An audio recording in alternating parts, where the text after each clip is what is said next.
This YouTube channel does not promote any violent, harmful, or illegal activities. All content provided by this channel is meant for an educational purpose only.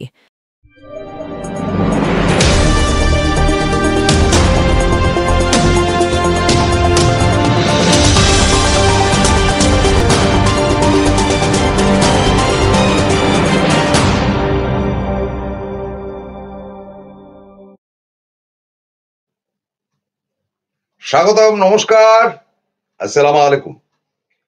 নতুন বছর পড়বে পড়বে করছে, ঠিক সেই সময় হাজির হলাম এখন ক্রিসমাসের আনন্দ ইত্যাদি ইত্যাদি চলছে। এই আমাদের এখানে সুজিত বোস একবারে দারুণ অনুষ্ঠান করেছে শ্রীভূমির এখানে। পারলে পার্ক স্ট্রিট না দেখে এখানে এসে ঘুরে যান, পার্ক স্ট্রিটে তো যাবেনি, এখানেও একবার ঘুরে যান। তো এই হইচইয়ের মাঝখানে শুভেন্দু ও শান্তির ছেলে আছে, কোনো মানে হয়? এরকম একটা বিদঘুটে কথা। দেখুন, আমি আপনাদের খোলা মনে বলি যে বছরের শেষে গিয়ে মিথ্যা কথা বলবো না, বাজে কথা বলবো না। এই 2024-এ এই মার্কেটে এই পেটেন্টটি কিন্তু আমার, আমি প্রসঙ্গুপ্ত হিসেবে শান্তির ছেলে কথাটি প্রথম সোশ্যাল নেটওয়ার্কে শুধু ছাড়িনি, তারপরে সেটা জনপ্রিয় হয়েছে কি হয়েছে আমি জানি না, আমি এমন কথা বলতে পারবো না। তবে প্রবীর বিশ্বাস আমাকে না করেন যে না খবরদার আমার চ্যানেলে বসে এসব কথা, বা অনির্বাণ এডিটর তিনি বলেননি যে না জেঠু এই ধরনের কথাবার্তা চলবে না। চলবে না আমি তো ভালো কথা বলছি রে ভাই। শান্তি যারা শান্তির বাণী দেয়, শান্তির কথা বলে, আর এটা গালিগালাজও না, খারাপ কথা না। কুণাল ঘোষ, মাননীয় কুণাল ঘোষ আমাকে বললেন যে ভালোই করছেন, কিন্তু অসংসদীয় কথা চলবে না। তার মিনিংটা কি এই শান্তির ছেলে নিয়ে? দেখুন, আপনাদের পরম শ্রদ্ধায় কয়েকটা কথা বলতেছে। সেটা হচ্ছে এই দিদির বাড়িতে গিয়েছিলাম, মমতা বন্দ্যোপাধ্যায়ের বাড়িতে। ঢোকার মুখেই দেখি এক ঝাঁক হুগলির ছেলে পুলে, হ্যাঁ, ওই তপনদার সমস্ত গ্রুপের ছেলেরা, বিধায়ক তপনদা, সব ছেলেপুলেরা বেরোচ্ছে, হই হই করে। তপনদাও ছিলেন। আমাকে বলছে যে হ্যাঁ প্রসূনদা, শান্তির ছেলে পার্ট 2টা চালু করতে হবে, ফাটিয়ে দিয়েছে গুরু। শান্তির ছেলে নিশ্চয় ভালো কথা, এরা বলছেন যখন, তখন আর বলার কিছু নেই। পার্ট 2 করার তো ব্যাপার নেই। ডাক্তারদের উদ্দেশ্যে ওই অনুষ্ঠানে বলছেন যে এরা সব শান্তির ছেলে টেলে এগুলো বলেছিলাম। আচ্ছা, দ্বিতীয় ব্যাপারটি হলো, তারপরেও আমি গেছি, আমাকে সমস্ত সিকিউরিটি থেকে পুলিশরা বলছে ও ফাটিয়ে দিয়েছেন আপনার শান্তির ছেলেটা, অসম্ভব ভালো হয়েছে, এটা পার্ট 2টা কবে? আরে পার্ট 2 কি আছে ভাই? শান্তির বাণী যারা দিচ্ছে এই আরজিকর কাণ্ডে, যারা অবস্থান করছে, আজকেও দেখলাম অবস্থান করছে ধর্মতলায়, ওই 4-5টা লোক বিড়ি ফুঁকছে আর দেখছে যে তারা কি করছে, লোকজনের ভিড় ফির নেই, ওসব নাটক ড্রামা। আমার পাড়াতে এক মহিলা খুব লাফালাফি করছিল, এখন সুজিত বোস আর আমাদের যে ওই কাউন্সিলর বিশ্বজিতের হাত পা ধরে সে এখন আবার দলে ফেরার চেষ্টা করছে। তৃণমূলের তো একটা অভ্যাস আছে, ছোট লোক আমি করলেও তাকে আবার দলের ধারে কাছে ভিড়তে দেওয়া হয়। তো এটার আমি খুব নিন্দনীয় ব্যাপার।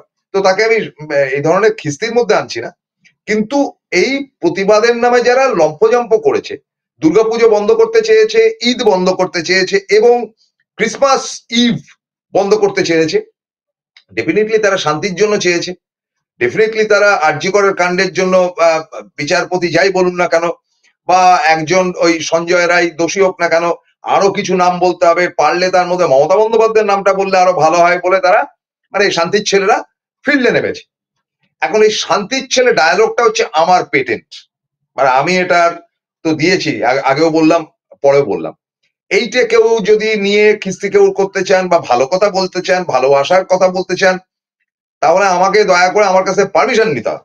কারণ আমার পেটেন্ট আপনারা ঝেড়ে দেবেন তা তো হয় না। শুভেন্দু যেমন ঝাড়লো, শুভেন্দু অধিকারী কেন ঝাড়লেন ভাই? আপনার তো আমার কাছে সঙ্গে কথা বলা উচিত ছিল। আপনাকে কখনো শান্তির ছেলে বলে কিছু বলেছি? মনে করতে পারছি না। তবে হ্যাঁ, আমি সিপিএম কে বলেছি শান্তির ছেলে এই কারণে যে আমাদের যৌবনে যখন আমরা রাজনীতি করেছি, বা স্কুল কলেজের পরও যখন রাজনীতি করেছি, তখন ওই প্রতি বছর ওরা একবার করে আমেরিকার বিরুদ্ধে বলতো যে যুদ্ধ নয় শান্তি চাই। এই শান্তি চাই বলার পর আমরা বলতাম সিপিএম কে যে এগুলো সব শান্তির ছেলে। এখন মুশকিল হচ্ছে যে সেটা নাকি গালাগাল। আচ্ছা, কি মুশকিল বলুন তো? এটা গালাগাল ঠিক এটা জানি না, তবে আমাদের স্কটিশে পড়াকালীন একটা গাঁজাখোর, সে মাঝে মাঝে বলতো শান্তির ছেলে, গাঁজাখোর মাল খেয়ে আর কি দুপুরবেলা, সে আমাদের বলতো শান্তির ছেলে। আমি বললাম দাদু বোতল ফাঁকা হয়ে গেছে। হরিদা না কি নাম ছিল, হরিদা বোতল ফাঁকা হয়ে গেছে, শান্তির ছেলে বল। সেটা কি গালাগাল দিত না মানে ভালোবেসে বলতো? সেটা আজ অব্দি আমি, তবে আমার মনে হয় সেটা নিশ্চয়ই ভালো কথা। শুভেন্দু অধিকারীর মতন মানে পশ্চিমবঙ্গের সবচাইতে ভদ্রলোক যে ভাষাটি ব্যবহার করেছেন তা ভালো হতে বাধ্য, কখনো খারাপ হতে পারে না। আর খেয়ে দিয়ে কাজ নেই, কলকাতা টিভি সেটাকে একটা প্রচারের আলোতে নিয়ে এসে একেবারে যাতা করেছে, বলছে যে এটা গালাগাল দিয়েছে। আচ্ছা, কলকাতা টিভি আপনাদের খেয়ে দিয়ে কাজ নেই, আপনারা শান্তির ছেলে কথাটা খারাপ এটা কখনো বলতে পারেন? মৌপিয়া কি করছে কি? যাই হোক, তো কি বলেছেন শুভেন্দু আমার পারমিশন ছাড়া এই শান্তির ছেলে ডায়লগ নিয়ে এসে, আমি পরে তো আরো কিছু আহ, ব্যাপার আছে আর কি। প্রথম দিকটা একটু মজা করছি, বছরের শেষে গিয়ে সিরিয়াস প্রোগ্রাম করতে ভালো লাগে না, সিরিয়াস প্রোগ্রাম একটা আগেরটা করেছিলাম, দেখলাম খুব একটা ভিউ ফিউ হয়নি। তো আপনাদের একটু আনন্দ দিতে পারলে একটু আপনারা দেখবেন, দুটো চারটে ডায়লগ মারবেন। আর সোশ্যাল নেটওয়ার্কে আমি দেখছি তৃণমূলের ছেলেরা যার উপরে রেগে যাচ্ছে শান্তির ছেলে বলছে। আরে কি রে ভাই, রেগে গেলে শান্তির ছেলে বলবে কেন, এমনি গালাগাল দেবে। তো শান্তির ছেলেটা আসলে কি খানিকটা খোলসা করা যেতে পারে। তবে তার আগে দেখে নেব যে এক্স্যাক্টলি শুভেন্দু অধিকারী ঠিক কি বলেছেন। একটু দয়া করে যদি সেই অংশটুকু আপনারা দেখে নেন তাহলে আপনাদের কাছে ক্লিয়ার হবে, একটু দেখবো। 5 দিন ধরে এভিডেন্স ডেস্ট্রয়ের কাজ হয়েছে। যেটুকু এভিডেন্স ছিল অতীন ঘোষের নেতৃত্বে মমতা ব্যানার্জির নির্দেশে 14ই আগস্ট একটি বিশেষ সম্প্রদায়ের তৃণমূলের শান্তির ছেলেরা আরজিকর ভেঙে চুরে তছনছ করে জুনিয়র ডাক্তারদের হোস্টেলের ভিতর ঢুকিয়ে দিয়ে বাকি যা যা ছিল মমতা ব্যানার্জির ইচ্ছা পূরণ করেছে। 5 দিন ধরে এভিডেন্স ডেস্ট্রয়ের কাজ হয়েছে। যেটুকু এভিডেন্স ছিল অতীন ঘোষের নেতৃত্বে মমতা ব্যানার্জির নির্দেশে 14ই আগস্ট একটি বিশেষ সম্প্রদায়ের তৃণমূলের শান্তির ছেলেরা আরজিকর ভেঙে চুরে তছনছ করে জুনিয়র ডাক্তারদের হোস্টেলের ভিতর ঢুকিয়ে দিয়ে বাকি যা যা ছিল মমতা ব্যানার্জির ইচ্ছা পূরণ করেছে। 5 দিন তো উনি বলতে চাইছেন যে আরজি করে ওই যে 14 তারিখে ভাঙচুর একটা হয়েছিল সেটা কি তৃণমূলের লোক এবং তারা সব শান্তির ছেলে, বিশেষ সম্প্রদায়। মানে সম্প্রদায় বলতে বোঝা যায় জাতপাতের জায়গাটা আর কি। এই যে তিনি যেমন একটা সম্প্রদায়ের একটা গেরুয়া বসন পরে শুভেন্দু বাবু বসে, মানে অতিরিক্ত হিন্দুত্বর ব্যাপার। উনি অনেকে খুব খারাপ লোক, এই অর্ডিনার খুব খারাপ লোক, তাকে নিয়ে যাতা ট্রোল করছে, বলছে প্রচুর গোবর খেয়ে নাকি তিনি হিন্দু হয়েছে। আরে বাবা, সে ব্রাহ্মণ পরিবারের ছেলে, সে হিন্দু হবে কি? সে তো হিন্দুই, বর্ণ হিন্দু। হ্যাঁ ঠিক আছে, এক সময় না হয় কংগ্রেস করেছে, তৃণমূল করেছে, তাই বলে তিনি হিন্দুত্ববাদের কথা বলবেন না? এটা হয় নাকি কখনো? তা তিনি যখন বললেন যে বিশেষ সম্প্রদায়, সে নিশ্চয়ই হিন্দুদের বলেননি, তিনি নিশ্চয়ই হিন্দুদের উল্টো দিকে থাকা আরেক দলকে বলেছে যে শান্তির ছেলে। তো কেন শান্তির ছেলে, সেটা কি গালাগাল দিয়েছে? মমতা বন্দ্যোপাধ্যায়ের নির্দেশে তৃণমূলের শান্তির ছেলেরা, আচ্ছা মমতা বন্দ্যোপাধ্যায়ের নির্দেশে ভাঙচুর যারা করেছে তাহলে তাদেরকে তো বলবে যে এরা খারাপ ছেলে, এরা বাজে ছেলে, মানে শয়ের জায়গায় খ আসতে পারত। বলছে না শান্তির ছেলে, সেখানে খ আসতে পারত। তা তিনি যখন শান্তির ছেলে বলেছে ধরে নিতেই হবে তিনি গালাগাল দেননি। কি বললেন? গালাগাল দিয়েছে? শান্তির ছেলে গালাগাল? তা কেন গালাগাল দিয়েছে? কেন গালাগালটা দিল?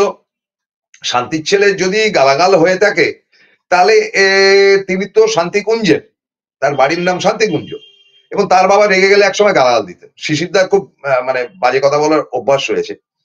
তো ধরে নিতে হবে তাহলে শুভেন্দু বোধহয় গালাগালি দিয়েছে এবং শান্তির ছেলে বলছে, মানে তিনি যেহেতু শান্তিকুঞ্জের ছেলে, মানে সেটাকে শর্টে বলতে গেলে শান্তির ছেলে মানে শুভেন্দু, তাহলে তিনি আরেকজনকে শান্তির ছেলে বলছেন, মানে ব্যাপারটা গোলমেল হয়ে যাচ্ছে। আর একটু বুঝিয়ে বলি, মানে শুভেন্দু অধিকারীর বাড়ির নাম হচ্ছে শান্তিকুঞ্জ, তাহলে শান্তিকুঞ্জের ছেলে, যেমন আমার বাড়ির নাম ছিল গুপ্ত ভিলা, তা লোকে বলতো গুপ্ত ভিলার ছেলে, আবার অনেকে বলতো গুপ্তর ছেলে, মানে গুপ্ত বাড়ির ছেলে। তাহলে শান্তিকুঞ্জের ছেলে, সেটা শর্টে বলা যায় শান্তির ছেলে। তাহলে শুভেন্দু বাবু নিজেকে শান্তির ছেলে? আমি প্রশ্ন রাখছি ভাই, আমি জিজ্ঞেস করছি, এটা খারাপ ভাবে নেবেন না। তাহলে শুভেন্দুবাবু নিজে শান্তির ছেলে, অন্য যে সম্প্রদায়কে শান্তির ছেলে বলছেন কেন? আর তিনি কি গোয়েন্দা? তিনি কি বিরাট হরিদাস পাল? আরেকটা নতুন ডায়লগ বেরিয়েছে বাজারে, শুনেছেন? সেটা হচ্ছে গিয়ে মাদার জাত। খারাপ কথা না, মানে মায়ের জাত। তা তিনি কি মায়ের জাতের লোক, মানে মাদার জাতের লোক? এটা নতুন ডায়লগ, আপনারা নিতে পারেন। তো যাই হোক, তো তিনি কি করে জানলেন যে সেটা তৃণমূলের ছেলেরা করেছে ভাঙচুরটা? সেরকম কোনো তথ্য বা প্রমাণাদি সিবিআই বার করতে পেরেছে? কিছু বার করতে পারেনি। তা তিনি কি করে বললেন? আলফাল কথা বলার কি তার হ্যাবিট হয়ে গেছে? তিনি যা পারবেন তাই বলবেন, এরকম ধরনের একটা প্রশ্ন উঠেছে তৃণমূলের তরফ থেকে। শুভেন্দুবাবু যা পাচ্ছেন বলছেন। কে বলতে বলেছে? আর এই প্রবীর বিশ্বাসের খেয়ে দিয়ে কাজ নেই, অচল পয়সা অমুক তমুক করে যা তা বলছে, আমি প্রবীর বিশ্বাসের বিরুদ্ধে খুব নিন্দা করছি। শান্তিকুঞ্জের ছেলে, মানে শান্তির ছেলে বা মায়ের মানে বাংলা মায়ের সন্তান, মানে মাদার জাতের সন্তান, তিনি যেটা বলছেন সেটাকে ধরে নিতেই হবে বিরোধী নেতা হিসেবে তিনি উপযুক্ত কথা বলছেন। তিনি যদি বলেন যে ডাক্তারদের এই কেচ্ছা বা কেলেঙ্কারি, এই যে ভাঙাচোরার ব্যাপারগুলো যেগুলো দেখছেন, তিনি বলবেন না বিরোধী নেতা হিসেবে? তিনি সেটা তো বলছেন, নিয়মিত ভাবে বলছেন। তো এই বলা বলির জায়গা থেকে কিছু কথা বলার দরকার, আজকে খুব প্রয়োজন। মানে শান্তির ছেলে হন বা মাদার জাত হন, মাদার জাত বলছি কিন্তু অন্য কিছু বলিনি কিন্তু। খবরদার আমার কথাকে ডিকোড করবেন না। আর কুণাল ঘোষ মশাই, আপনি আমার কথাকে খারাপ ভাবে ধরবেন না। আমি কিন্তু ভদ্র ভাষায় কথা বলছি যে শান্তির ছেলে কিংবা মাদার জাত, মানে মায়ের জাতের, মানে মায়ের জায়গা থেকে, মানে আরজিকরটা যদি মায়ের জায়গা হয়ে থাকে, মাদার জাতের জায়গা থেকে তিনি এই কথাগুলো বলছেন। এবারে একটু সিরিয়াস হতে হবে। বছরের শেষে গিয়ে আজে বাজে কথা বলা তো ঠিক না, মানে মজা করা ঠিক না, একটা ঠাট্টা করারও একটা লিমিট থাকা উচিত। তবে সেই কথাগুলোকে একটু শান্ত মনে শুনবেন। কিছু শান্তির ছেলে শান্তির বাণী নিয়ে তারা দাবি করছেন তারা ডাক্তার, তাদেরই একটি অংশ যখন ওই কাটাছেঁড়া হয়েছিল তখন সেখানে সই করেছেন, মানে ওই নির্যাতিতা, তাকে পোড়ানোর সময় তার পারমিশন নিয়ে যাওয়া হয়েছে। শুভেন্দু অধিকারীর দলবলরা সেখানে উপস্থিত ছিলেন এবং সিবিআই রিপোর্ট থেকে যেটুকু পাওয়া যাচ্ছে সেটুকু, বা ওই নির্যাতিতার মা বাবাকে ক্রস চেক করে যেটা জানা যাচ্ছে, মানে সিবিআই এর ক্ষেত্র থেকে, তার মধ্যে সঞ্জয় রায় ছাড়া আপাতত কাউকে পাওয়া যাচ্ছে না। শুভেন্দু প্রথম শান্তির ছেলে বা মাদারজাত বলে গালাগাল করুন সিবিআই কে, আপনার ক্ষমতা আছে? আপনার ক্ষমতা আছে সেটা বলার? যদি খিস্তি হয়ে থাকে ব্যাপার, তাহলে অমিত শাহ আপনাকে গুটিয়ে বল্টু বানিয়ে দেবে, বাটখারা বানিয়ে দেবে। বাটখারা দেখেছেন তো? বাটখারা। সব নতুন নতুন ডায়লগ বলছি বছরের শেষে গিয়ে। বাটখারা, এই ডায়লগ যদি আপনি বলেন সিবিআই, সিবিআই তো তদন্ত করছে, আপনি বলার কে? আপনি বিরোধী নেতা হতে পারেন। এই যে ভাঙচুরটা হচ্ছে, এই তদন্তটার দায়িত্বে তো সিবিআই রয়েছে, মানে অমিত শাহ, আপনার পিতৃস্থানীয়, মানে আপনার বয়সী যদিও অমিত শাহ, বা আপনার থেকে একটু বড়, কিন্তু আপনি তো বাবা বলেন তাকে, যে বাঁচাও বাবা মাচাও বাবা, আপনি বলেন। তো সেই অমিত বাবুর নির্দেশে সিবিআই যখন করছে, তখন আপনি শান্তির ছেলে বলেন কি করে কতগুলো তৃণমূলের ছেলেকে? এখনো পর্যন্ত সিবিআই তো একবারও বলেনি যে কারা এসে ঝামেলা করেছে তারা তৃণমূলের ছেলে, তা আপনি বললেন কেন? তার মানে আপনি পরোক্ষে সিবিআই কে চ্যালেঞ্জ করছেন এবং আপনার রাজনৈতিক বাবা সাজিকে আপনি অপমান করছেন। আপনাকে কিন্তু বাটখারা বানিয়ে দেবে। অমিত শাহকে চেনেন? অমিত শাহকে ধরে তো এত দূর অব্দি এসছেন, অমিত শাহ সম্বন্ধে কথা বলছেন, অমিত শাহ দপ্তর সম্বন্ধে কথা বলছেন, আপনাকে মেরে বাটখারা বানিয়ে দেবে। তাহলে আপনার নাম আর শুভেন্দু অধিকারী থাকবে না, অধিকারীর জায়গায় বাটখারা চলে আসবে, মানে শুভেন্দু বাটখারা। তো যাই হোক, বলে ফেলেছেন যখন, তখন তো বলার কিছু নেই, সেটাকে মেনে নিতে হবে। এখন মস্ত বড় প্রশ্ন হচ্ছে যে এটা কি আপনার অভ্যাস? আপনি খেপে যাচ্ছেন ইদানিং। কিছুদিন আগে কারা আপনাকে ধরেছিল, সে আপনি গাড়ি থেকে জুতো নিয়ে নেমেছেন এবং একবারে প্রকাশ্যেই শুকরের বাচ্চা বলে, আমি কিন্তু অন্যভাবে বলিনি, আমি ওইটাই বলি, শুকর, এটুকু বলেছি, পিক বলে আপনি তাদের তাড়া দিয়ে, হ্যাঁ শুকরের বাচ্চা বলে আপনি তাড়া দিয়েছেন। এটা কিন্তু আসলে পুরোটাই বলেছেন, কিন্তু সেখানে কিন্তু শয়ের জায়গায় খ বলেননি সেরকম না, ওই জায়গায় ওই বলেছেন ক্ষয়ের জায়গায়। তো যাই হোক, তা আপনি বললেন কি করে? আপনি খেপে গেলে এরকম গালাগাল দেন? এর কোত্থেকে পেয়েছেন এই অভ্যাস? আপনি বিরোধী নেতারা খুব রেসপেক্টেড হয়। এই ৬টা আসন হেরে গেলেন, তারপর আপনার ওই তমলুক ইত্যাদি জায়গাতেও হাঁটছেন, নন্দীগ্রামে হাঁটছেন, কাঁথিতে হাঁটছেন, আপনার মাথা গরম হয়ে যাচ্ছে কেন? তারপর আমি শুনছি যে ইদানিং নাকি খুব ফ্রাস্ট্রেটেড হয়ে গেছেন। আবার কেউ কেউ বলছে আপনার নাকি যখন এই অনুষ্ঠান করছি সকালবেলার আগে গতকাল রাত্রিবেলাতেই খবর পেলাম আপনার নাকি সিকিউরিটি আরো বাড়ানো হচ্ছে। আপনি সাহসী লোক, বড় চেহারা, দৌড়াদৌড়ি করেন, তাহলে আপনার এত সিকিউরিটি দরকার হয় কেন? আর যারা প্রকৃত দাদা তারা নিজেরা মস্তানি করবেন, সিকিউরিটি নিয়ে মস্তানি করে কেউ? আপনার চারিদিকে কতগুলো সিকিউরিটি দাঁড়িয়ে থাকবে মেশিন গান নিয়ে, আর আপনি বলবেন এই শান্তির ছেলে, আপনি বলবেন এই মাদারজাত, এই শুয়ের ডট ডট ডট ডট বাচ্চা। এটা ঠিক না, মানে এটা সঠিক না। একা বেরিয়ে এসে বলুন, আমি তো একা বলছি, আমি তো রাস্তা দিয়ে যাতায়াত করি। কোন শান্তির ছেলের ক্ষমতা আছে আমাকে ধরার? কোন মাদারজাতের ক্ষমতা আছে আমাকে ধরার? চ্যালেঞ্জ করছি, আপনাকেও চ্যালেঞ্জ করছি, ধরার ক্ষমতা নেই। কারণ এই পেটেন্ট গুলো, ডায়ালগের পেটেন্ট গুলো আমার। হ্যাঁ, তো আমাকে বাটখারা বানাবার ক্ষমতা কারণ নেই।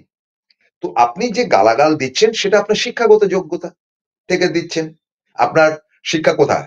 বাবা মার কাছে হয়। আপনি ছোটবেলায় নাকি একবার আরএসএস করেছেন, তারা আপনাকে শিখিয়েছে কিনা জানি না যে এই ধরনের ডায়লগ ফায়লগ গুলো বলুন, শুয়ের বাচ্চা টাচ্চা এগুলো বলুন, আমি জানি না আপনাকে শিখিয়েছে কিনা। তবে ওই কে বলেছিল, মদন মিত্র বলেছিল নাকি মদ খাওয়া শিখিয়েছে কে, মানে তিনি শিখিয়েছেন? এগুলো সব বাজার চলতি কথা বলে আপনাকে ধরলাম। আপনার যা মনে আসবে আপনি সেগুলো বলবেন, সেগুলো বলে আপনার লাভটা কি? আপনাদের ইচ্ছা ছিল মুখ্যমন্ত্রী হওয়ার, সেই জন্য তো বিজেপিতে গিয়েছিলেন। আবার অনেকে বলে যে ওই নাকি ওই কাগজের ফাঁক দিয়ে টাকা নিয়েছেন বলে আপনাকে হাজতে ঢোকাবে বলে প্রাণ। আমি জানি না কোনটা সত্যি। এবং আপনি পরের পর ভোটগুলোতে হেরেই চলেছেন, তা সত্ত্বেও আপনাকে বাঁচিয়ে রেখেছেন আপনার রাজনৈতিক পিতা অমিত শাহ। তিনি এরপরে কি স্টেপ নেবে জানি না। তবে ভুল বলেছেন প্রবীর বাবু, যে আপনি যদি সেরকম হয় আপনি দল ভেঙে গিয়ে নতুন দল করবেন বা কংগ্রেসে যোগ দিতে পারেন। না না না, তাহলে আপনার হাজতে পাঠিয়ে দেবে, এই শাহবাবুই আপনাকে হাজতে পাঠিয়ে দেবে।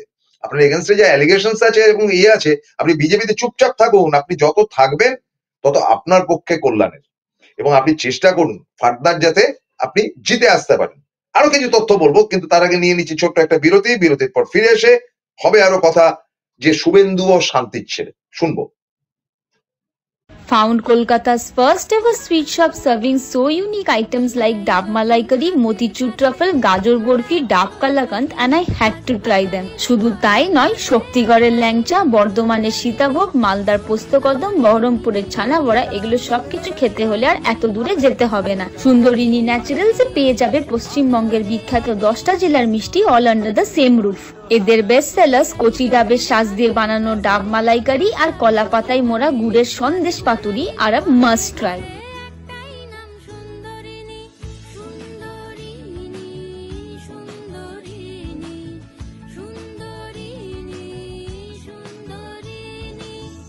Welcome to the world of civil business. A Bengali business personality and the most successful business group, Roy Construction Group of companies, now coming Sarib, West Bengal. Mr. Anup Roy, the managing director of the Roy Construction Group company, ready to serve his native land, the mother Bengal.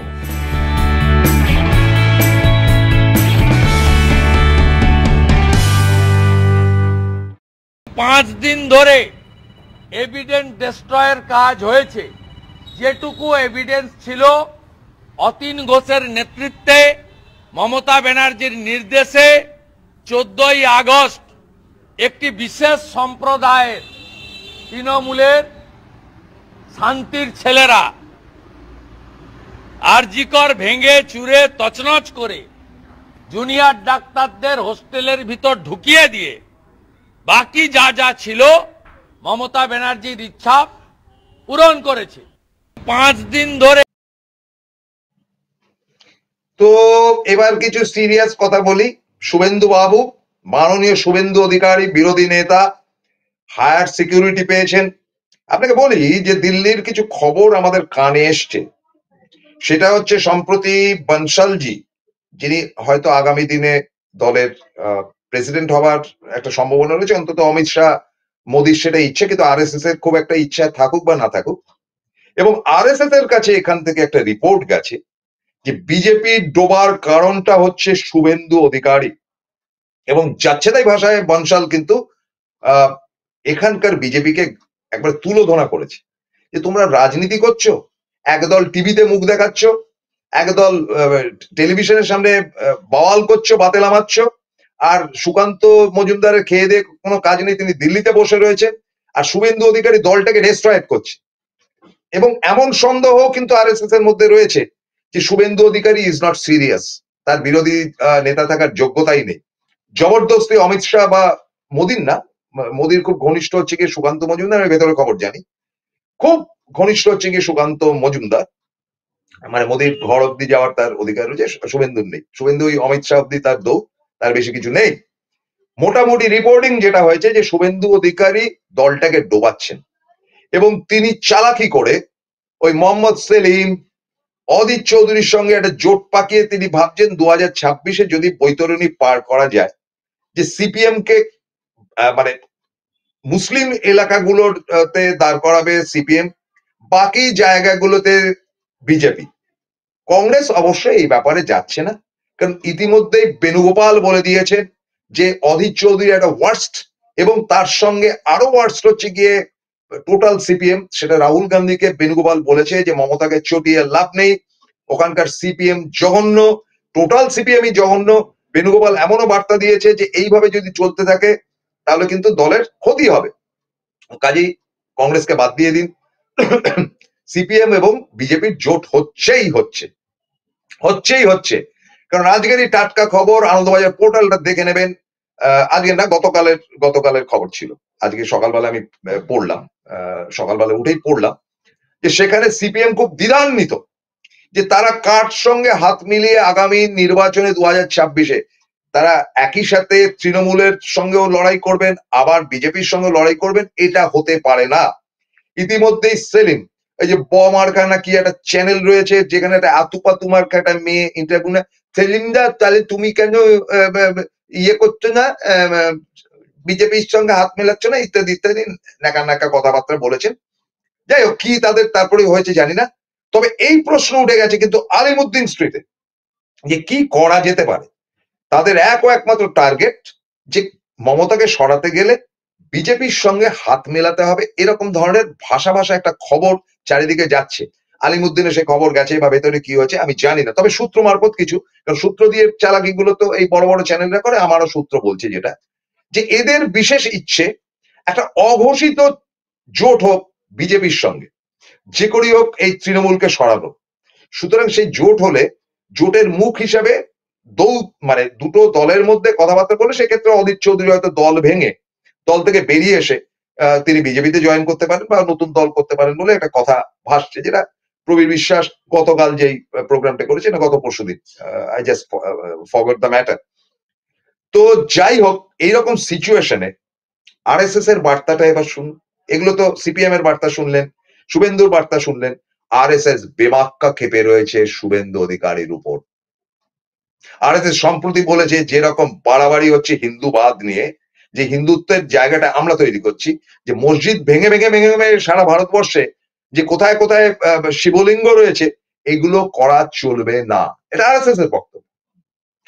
Mohan Bhagwat বলেছে যে এটা অতি হিন্দুত্ববাদীর একটা চালাকি চলছে, এবং RSS এর অভ্যন্তরে অনেক কমপ্লেন জমা পড়েছে শুভেন্দু অধিকারীর বিরুদ্ধে, এবং বলা হয়েছে যে some corrupted people, those who had a relation with Trinamool Congress has joined in BJP and destroyed the party. এই ধরনের একটা বার্তা গেছে, আপনাদের সেই বার্তার জায়গাটা দেখিয়ে দিতে পারি, যে আরএসএস এর কাছে বার্তা গেছে যে তৃণমূলের করাপ্টেড নেতা, তিনি কে জানি না, তিনি দল থেকে বেরিয়ে এসে বিজেপিতে জয়েন করেছেন এবং তিনি বিজেপি দলটিকে শেষ করে দিচ্ছেন। ধান্দাটা কি? সুতরাং আপনারা জানেন যে 240 আটকে গিয়েছিল নরেন্দ্র মোদী, কারণ আরএসএস তার পাশে ছিল না উত্তরপ্রদেশ এবং মহারাষ্ট্রে। ফের তারা ক্ষমতায় আসে, ফের কিন্তু উত্তরপ্রদেশের ফল ভালো হচ্ছে, মহারাষ্ট্রের ফল ভালো হচ্ছে। তাদের একমাত্র টার্গেট কি, সেটা আগামী পর্বগুলোতে বলবো, নতুন বছরে টাটকা খবর শোনাবো। তবে সেটা নরেন্দ্র মোদীর পক্ষে সুখকর না, এবং সুখকর না এই রাজ্যের শুভেন্দু অধিকারীর পক্ষেও। তারা বিকল্প ভাবনা চিন্তা করছেন, এবং আরএসএস আলটিমেটলি যেটা বলবে সেটাই দাঁড়াবে। আরএসএস এ তিনি যতই বলুন শুভেন্দু অধিকারী যে আমি একসময় আরএসএস করেছি, তারা বলছে না আমাদের পার্টিতে এসব আলফাল লোক ছিল না, এখানকার পশ্চিমবঙ্গে আরএসএস না আমাদের পার্টিতে এসব ছিল না। যাই হোক, তো এই সিচুয়েশনে সিকিউরিটি বাড়িয়ে হোক বা যাই বাড়িয়ে হোক, বা সু এর বাচ্চা বা শান্তির ছেলে বা আর যাই বলুক না কেন, তার বাটখারা হওয়ার দিন এসে গেছে। নতুন ডায়ালগ বাটখারা আপনারা নেবেন। বাটখারা দেখেছেন তো? তো বাটখারা হওয়ার দিন এসে গেছে, এবং সেই দিনের জন্য প্রস্তুত থাকুন কিন্তু শুভেন্দু অধিকারী। কারণ মমতা বন্দ্যোপাধ্যায়কে না কংগ্রেস, না ইন্ডিয়া জোট এবং না এনডিএ জোট কেউ চটাতে চাইছে না। পরম আনন্দে রয়েছে তৃণমূল কংগ্রেস। সে যতই শান্তির ছেলে বলুন আর যাই বলুন, কিছু করতে পারবেন না। শুভেন্দু বাবু, আপনার আগামী দিনে বিরোধী নেতা থাকবেন কিনা জানি না, আগে নন্দীগ্রামে জিতে আসুন। তবে খুব খারাপ দিন আসে। অধীর চৌধুরী যেমন বাদাম বিক্রি করা অলরেডি স্টার্ট করেছে, ওখানে আমি শুনলাম যে বহরমপুরের ওখানে খুব একটা বাদাম চলবে না, তবে স্টেশন অঞ্চলে কিন্তু কিছু বাদাম বিক্রি হতে পারে। তো ওই বাদাম কাকার মতন অবস্থা না, বাদাম বাদাম বাদাম বাদাম করে সে গান দিয়েও সে কাকা এখন হাওয়া হয়ে গেছে। সেই জায়গাটা অধীর চৌধুরী নিতে চলেছে। শুভেন্দু বাবুর জন্য তাহলে কি হবে? শুভেন্দু বাবুর তাহলে ভবিষ্যৎটা কোথায় দাঁড়াবে? এই প্রশ্ন যখন আসে তখন মনে হয় যে ওই যে মহিলা গাইতো, একে প্যার কা নগমা হ্যায়, সেই গানটি গেয়ে গেয়ে তিনি বম্বেতে পর্যন্ত গিয়েছিলেন, এবং বারবারন্তের পর এখন আবার তাকে স্টেশনে সেই গান গেয়ে পয়সা রোজগার করতে হচ্ছে। শুভেন্দু বাবুরও একে প্যার কা নগমা হ্যায় জায়গায় যেতে হবে, তাই তো? চলে শুভেন্দু বাবু, আপনি যতই বিশেষ সম্প্রদায়কে গালিগালাজ করুন না কেন, আমি তাদেরকে হাজার সেলাম জানিয়ে, সেলিউট জানিয়ে এবং ধর্মনিরপেক্ষতার বাণী এই চ্যানেল থেকে বলে শেষ করছি। নতুন বছর আপনাদের ভালো হোক, যদি পারি আরেকবার আসবো, আর আপনাদের ভালোটা চাই। নমস্কার, আদাব।